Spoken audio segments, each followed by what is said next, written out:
Welcome to Cardanit Tutorials.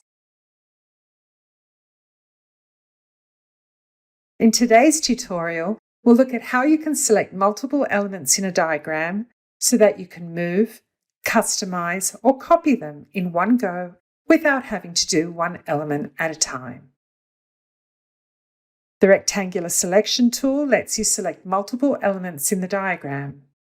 Select the tool, hold the mouse button, and draw around the elements you want to select. To select all of the elements in a diagram, use the Select All tool. To select a specific part of a process, press the Control key on your keyboard and click the elements you want to select. And that's it! 3 ways to select multiple elements in diagrams. Why not try it for yourself? If you haven't already signed up to Cardanit, click the link in the description and get started now.